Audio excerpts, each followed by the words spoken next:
Welcome back to Aspiring Creator, where we talk about all of the behind the scenes mess and fun and stress and all the stuff that comes with running a content creation business. Just for those of you who are new, who are like recently listening in.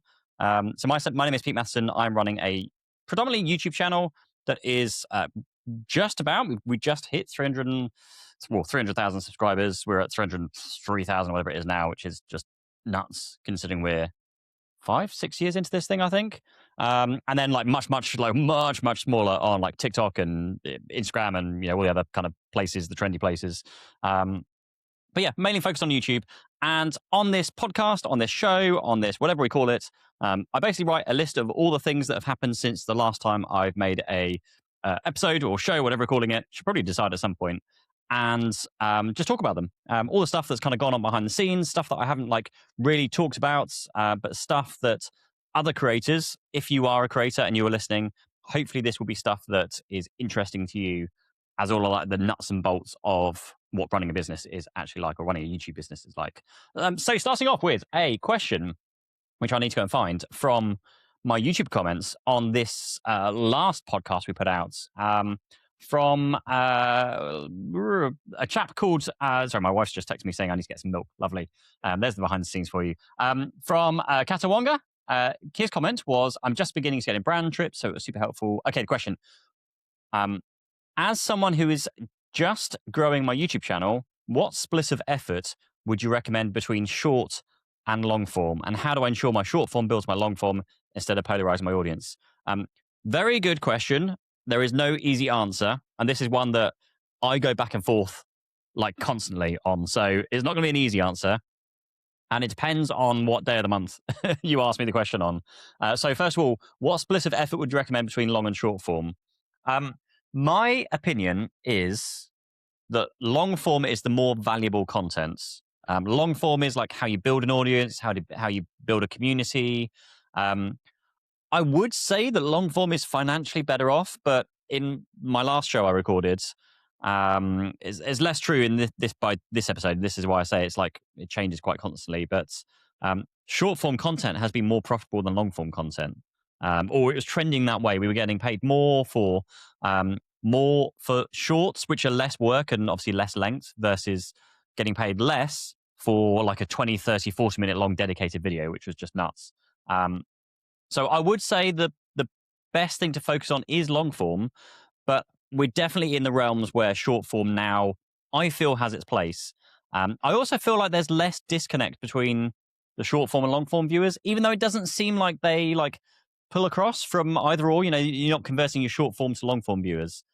But I have seen a friend of mine actually specifically calling out saying that, hey, I've just up, he'll post short form video on TikTok and Instagram, and he'll post and say hey, I've just posted this on my YouTube video, on my YouTube channel, full length video, go watch it on there. And that's a good way of bringing things through. I would say, to your comment on how do you ensure your short form builds your long form instead of polarizing your audience, really just make sure it's about the same topic, the same content. Something we've started doing is once we shoot a long form video, I then add 3 things to say at the end of that long form video. He says, as I've now completely forgotten to do that with the one I shot today. Okay, that's something to note. But try and add 3 shorts to the end of every long form video. So you can then use all B-roll footage, maybe even clip things from that video, but just script and shoot 3 specific shorts for that video. So you now have 3 shorts that you can post onto all platforms, but at least on YouTube, you can post those 3 shorts and then link them to the long form video via YouTube. So people can literally tap on the video and go straight to it. So yeah, do that, or create stuff that at least falls into the same bandwagon of content. Obviously, if you're going to do one type of short form content and then long form content, that is 2 totally separate audiences and should have 2 totally separate channels. But there's honestly, you could argue for and against pretty much everything that anyone says. I could be posting this as a podcast on my main channel, but I don't, because what it happens is I've got my short form content, I've got my long form content, and then suddenly there's this podcast that is totally different and really, really long and isn't targeted at the same people. So that's why I've split this off to its own aspiring creator channel. LTT, Linus Tech Tips, he has like the WAN show, which I think he streams to his main one, but I think that's now getting moved to a separate channel they were talking about. So maybe they are starting to change how that works as well. But yeah, advice is different. And you speak to a short form creator, they'll say the same thing, like just do shorts, and then like the longs is like the lower priority. Something we have been thinking of, and this leads on to a topic I was going to speak about later in this video, but may as well tick it off. I didn't think of. Maybe I didn't write it down. Is that so for Q2? So I'm filming this recording this on the 1st of April. Wednesday, the 1st of April. We've like this is the start of quarter 2 of the year. Like January, February, March are quarter 1, April, May, June, quarter 2, and so our quarter 2 is currently very, very empty for sponsorships. And so we're looking at our schedule. And we were chatting with the team and thinking, well, if we're not contracted to make videos, as good as it is to make videos, there's like a couple of options here. We could really like niche down and do loads of shorts, and smash a load of shorts out, spend a month doing shorts, see how that does in terms of stats and things and like views and, how that works. Or potentially, and one I'm thinking more and more about, or we are thinking more about, is what if we spent a month making one video? Like, what video could we make and spend a whole month on it and make it freaking awesome?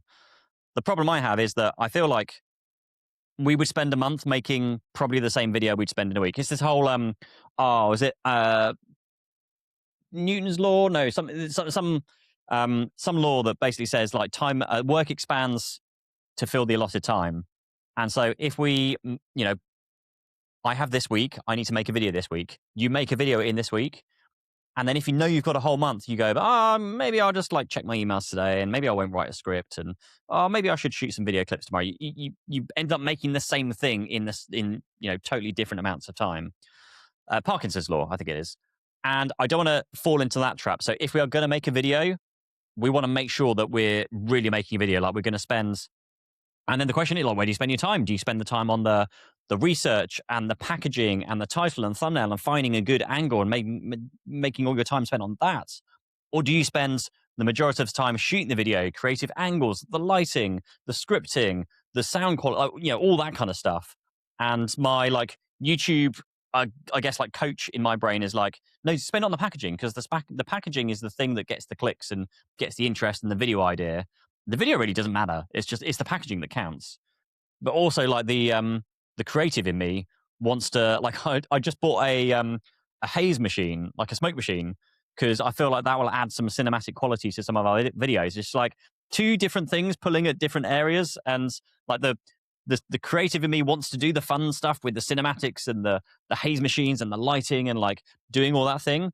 But I also know in the back of my mind that probably it won't make the blindest bit of difference to the video's performance, because that video's performance is key from the packaging, the title and thumbnail of the video, and general overall idea. So that was a very long answer to your question. But that's like where we've been thinking of, like, if we have no sponsorships for this month, do we carry on doing it? At the moment, we're just doing it because I don't want to say like, no, let's not do any videos. Let's do, 1 month for a whole video, because we don't know what that video is. Unless it's like a 30 days with a phone, because that can be 30 days and tell a story and tell a journey. And like use the time to capture more shots in different locations. But, you can't spend a month doing a monitor review video, for example. So that was the first thing on the list. The next thing, and this goes back to the last time when I was talking about like event invites and brand trips and press trips and those kind of things. So I have been invited to Computex, and maybe this isn't the right thing to do, but I basically turned it down because I was invited. My flights and hotels, I believe, would be comped. So like they would be paid for, and I would have hotel booked for me and what have you. But in return, they wanted I think it was like a 5-minute integration in their video. So, and this would by like Computex themselves. So I'd have to like basically make a video that shows 5 minutes worth of footage around the event and explain why I'm there and what Computex is, and show the booths and, show the event and that kind of stuff. And they were saying, you can just make a what's in your bag kind of video and just say where you are and show some footage and things. But 5 minutes for an integration is a lot. And we tried to like repitch them for some short form content, or basically say, look, we'll do it, and we're going to make some content whilst we're here for brands, but we can't make a 5-minute video about the event when I haven't been to the event. And what happened was, so basically I kind of said no after they really didn't move on it. And I looked up online and I Googled Computex. I do actually genuinely want to go to Computex. It's meant to be like a more PC component type, like crazy, not a creator event, like a PC component CES. So it's CES, but full of like graphics cards and memory and storage and like all the kind of bits that go inside computers, which I'm like always up for. However, when I looked at the Computex event page, CompuTexTaipei.com, the banner that comes up for me is main themes. Computex is a leading global exhibition focused on AIoT and startups. The expo will theme AI together, featuring the latest tech trends, AI, computing, robotics, mobility, and next gen tech. It's just very, very AI. And in a world where storage and memory and graphics cards are all getting sucked up by AI, as well as just the creative industry is going through a whole like AI shift, whether that's good or bad, lots of bad, I think. And I'm not prepared to go to another conference and just hear the words AI over and over and over again. So I just decided not to go. As lovely as I really want to go. I've never been to the country. I've never been to the show. I would love to go. Coincidentally, a friend of mine who I spoke to earlier this week said he's just got a deal to, go and flights and all that kind of stuff, but also he paid money. So it was a bit weird about how I could only get the free thing and the free flights and the accommodation, but no money. But they've been able to get money and free flights and things from the same whatever it was. So that was just a bit frustrating. But I'd already said no at that point. So it might change if I can find a brand to work with that actually, I guess, values stuff more than just like we'll pay for your flights and hotels. Then there's that. Following up with, I'm going to mention this. So we pitched a brand earlier this week. Today, was it? Yeah, today it came through. And their response was basically, well, we're just about to relaunch our podcast, which goes out to, I don't know, 300,000 people or something like that. And so I feel like that's, you could appear on our podcast and then, you could be part of that. And then that could be, we could exchange that for being sponsored in your video. And I'm like, well, I can't speak to my landlord and pay for my rent in like podcast like visibility. It's just really, really silly. And so we said no. We said, we've got a team to pay. We need to pay people here. Coincidentally, we also had another brand reply to our emails today saying like, oh, hey, can we swap it for like a newsletter inclusion? So there's some very interesting things going on with sponsorships at the moment. I'm not too sure exactly what's going on. This was on my list anyway. Like we just had the best, I think pretty much the best ever Q1. So January, February, March, best ever from like a financial perspective, but also with the brands we've worked with. They've been like the biggest brands we've ever worked with. We have worked now with Samsung, with Lego, Husqvarna, with Snapdragon and Qualcomm and big chip brands and Apple now recently like working with us, although they're not like paying for stuff, but it's like, again, like I say, both money, but also the brands that we've not broken through yet, which we now have. So Q1's been incredible. And we're just about to finish our financial year. We like March the 5th or whatever it is. Not March the 5th, April the 5th, sorry, is our end of financial year. So we've got a few days until the end of our financial year. We're about to have the best financial year we've ever had, which is incredible. I'm also slightly scared about how much I need to spend on taxes. So there is that. However, it's just very, very odd that our Q2 is literally dead. I think we have 2 to 3 sponsorships from brands where we've like pre-booked them in kind of overlapping from Q1 and it's just kind of spilled over. But there's like nothing. And the agency is struggling to find stuff. Although weirdly, another creator or other creators I'm speaking to, everyone's saying different things. Like some people are finding it's gone dead. Some people are finding it's picking up. Some people had a dead Q1, but are now getting a busy Q2, whereas we've had a busy Q1, but maybe a dead Q2. So there's just like, there's basically no rhyme or reason, and just goes to show that no one person is the same. No one brand is the same. Everyone's going on their own different journey. Everyone has different experiences. Someone must be, when you see threads and tweets and X's or whatever posted online saying like, brands are cutting their money and not spending as much. Like, I might agree with that right now, but there's other guys that are going like, no, they're spending like more money with me right now.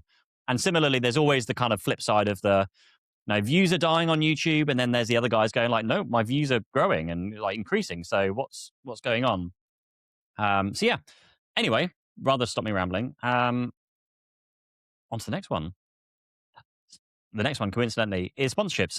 So just a bit of a top tip. I think I might have mentioned this before, but something we started doing is there's a couple of things here actually. So we are chatting with our agency, obviously. So we have an agency that finds brand deals for us. We're now trying to work with them to help pitch. Like there was one, for example. I'll talk through this one because this was a interesting approach. I don't think I'll be able to find the email, but we have a video coming up which is talking about like a used versus new Apple ecosystem. And so rather than the typical pitch being like a copy and paste Excel spreadsheet, hey, here's Pete's rates, here are some video ideas he's working on, like let me know if you want to work together. I wrote like what we normally do here when we're pitching videos. I wrote like, this is a video idea we're trying to work for. Actually, it would work really well as an organic inclusion to be able to like talk about, well, we can make this video in partnership with this brand rather than you simply just being a 60-minute read in the middle. And we can say this was like a secondhand, like used upcycling or like, refurbished kind of online store where we're basically buying all the base spec Apple cheapest stuff and we're comparing that to what you can get for the same money in the used market. We could get all the used stuff from this particular place and, we could unbox it and comment on like how good it looks and the specs we can get for the money and how good value for money and all that kind of stuff, which would then just naturally flow throughout the video. There doesn't have to be like a massive like segment. It's just like, oh, hey, this video sponsor is so-and-so, and they've helped us like source the parts and everything for this video. And so we could do that. Here are the parts we need, and we can cover off things. The only thing we might need to talk about is the warranty, because the warranty obviously on used will be very, very different to the new warranty. However, I did notice that they had like the option for an extended 5-year warranty on the website with the used hardware. So again, this just shows that you've done the research, you've looked at the website, you've kind of scanned through the products, you've seen the pricing, you've seen what services they offer. And so you really it's not a huge amount of work. It just took me to look at the website and go, okay. My thought was I'm going to have to pull out the fact that you don't have warranty with used stuff. But, they do have warranty. So let's just mention it there. So I can caveat that. I can cover the warranty and all that kind of stuff. Oh, no. Oh, by the way, we have other videos coming out in future that talk about like Apple things and like budget Apple things. So whenever we talk about those videos, in those videos, I can always call out this video we've worked on together to say like, oh, hey, and if you want to know more about that, like, second used website, then just go back to like these guys and go back to this video and you can understand like how it all works. So that was something we did earlier today. So that's like how I pitch, I guess, really. Something I'm looking into, and actually this has been really funny because I met Barb, who edits these videos for me and these podcasts. I met her at the Adobe event a few weeks ago, or a couple of weeks ago or so. And she's still good friends with lots of Ali Abdul's team. And I think it's Becky, is it, who was Ali Abdul's, don't get this wrong, producer, or she's like some like AI Claude prompting wizard at the moment. She's just creating YouTube/creator products like just out the wazoo. She's created like a podcast clipping tool where you can just like plumb in the long form and it will like clip out some short form stuff. There's some very cool stuff. And I was chatting with her about this whole like brand pitching thing. And the thing that I was talking about was it would be great as a creator to have some form of system that can help you stay on top of brand communication and staying on top of brands' minds. So when they're close to a product launch, you're there, you're in their inbox. You'll be like, hey, I know you're about to launch this. Have you got any campaigns going we can be involved in and get started with things?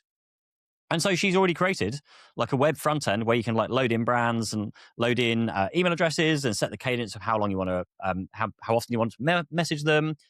It will also generate those emails for you. It will also research stuff online to see if there's any upcoming launches. There's literally a button where it just obviously goes away, tries to find some product launch information or leaks information, whatever it is, and pulls it down to you so you can then use that in your communication.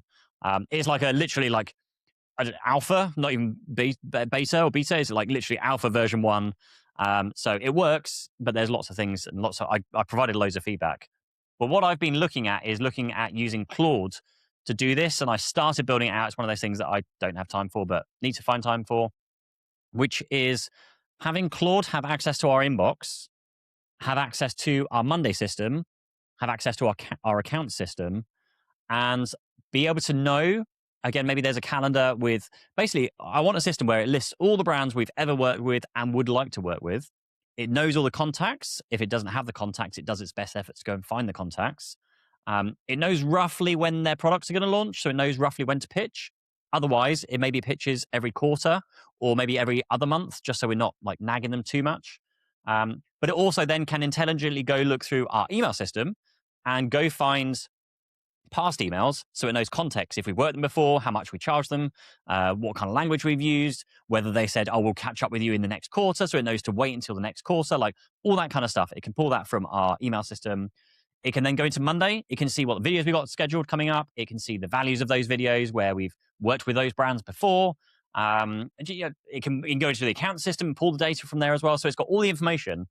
I just need to figure out a way of like stuffing this all together and making it work into a Claude system, because that would be pretty awesome to basically automate the pitching. When I say automate the pitching, I don't want it to send the emails. I want it to like create the draft emails. I don't trust AI like emails. I don't trust AI like automatically doing stuff, because you can still tell a mile away what an AI email looks like.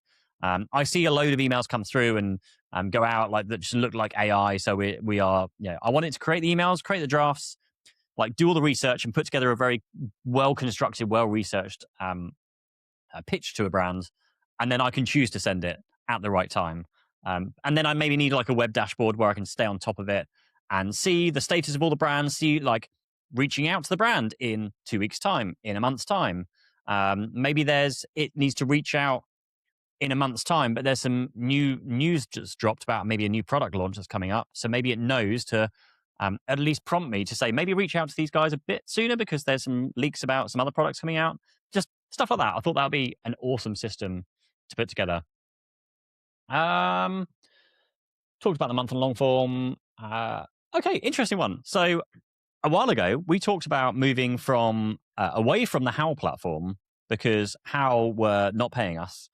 And we did. We moved on to Rakuten, I think it was. We moved Samsung. We moved basically all the Dell. There was loads of other kind of brands off there. We moved them onto the Rakuten platform, who are now not paying our Samsung commissions. Weirdly, I've messaged them and saying like, "What's going on?" They're like, "Oh, we're still waiting to receive it from Samsung. We're still waiting to process it. So we'll send it to you as soon as we can." Which is funny. So maybe it wasn't a Howl problem after all.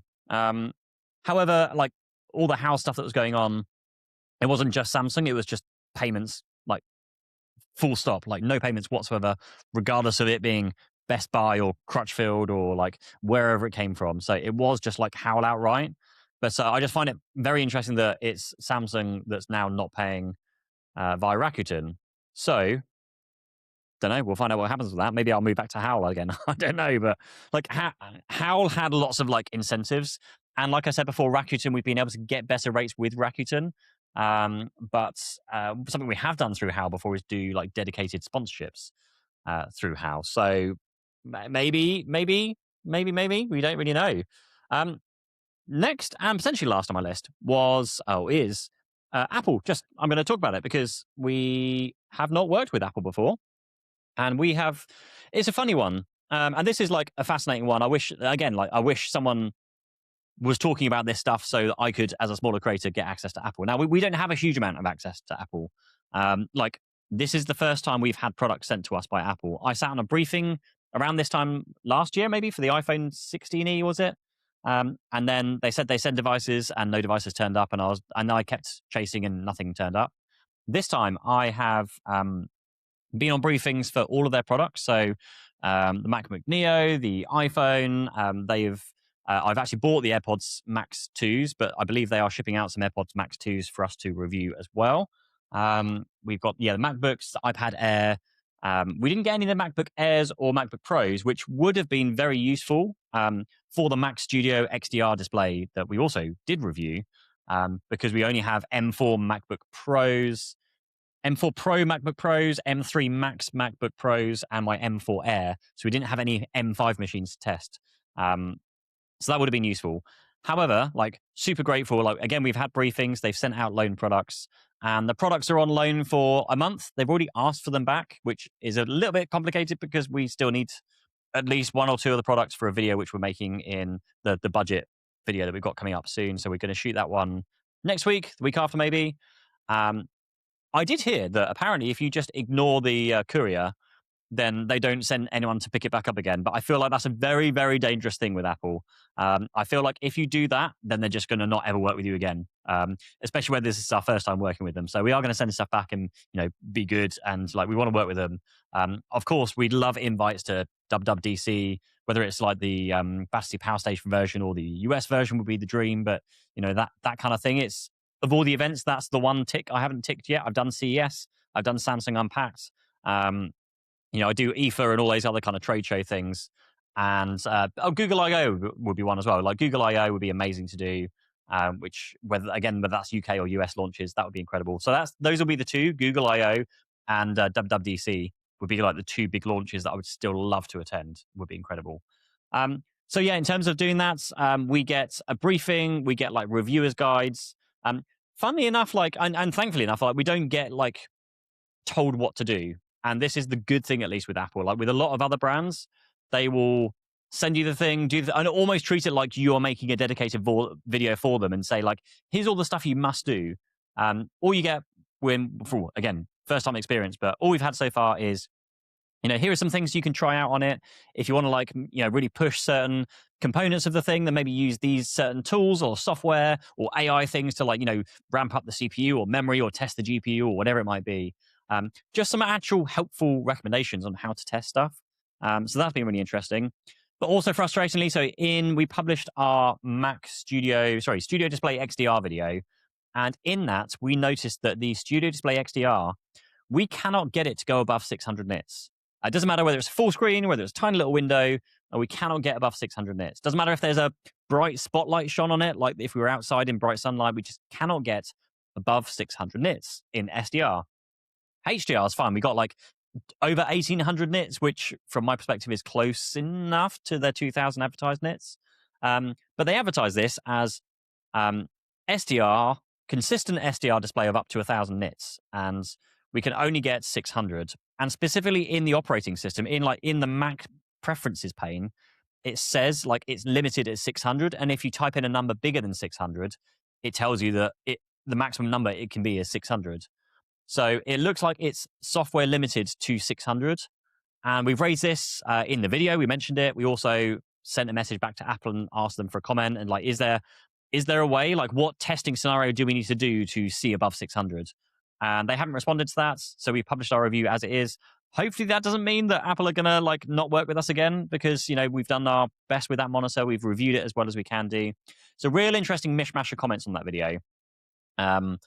It's very much lots of I don't know if it's the Apple fanboy thing, but I know Retina is a big thing, the whole pixels per inch, but we've covered everything in the video that we could do. And of course, there are things in every video where we can improve lots of things. So we're trying to take things on board and improve future things. My dream thing for the monitors in particular would be to have this standard shot list where we just work through the motions with every single video. So we know if we're going to get a monitor in, we're going to shoot the the blooming, when there's a haloing around a white object. We put the camera in this position. We set the camera settings to this ISO. We have these lights set to whatever they are. We set the brightness on the monitor to whatever lux or however bright it goes. And so it's the same testing conditions for every single monitor. Whereas, admittedly, at the moment, we kind of go well, there's a good way to demonstrate what it looks like to the eye. Let's use that, rather than putting them side by side by using those same settings and the same environment and the same background and the same everything. It's very, very difficult when we're moving the studio around so much, trying to revert back to what we had before.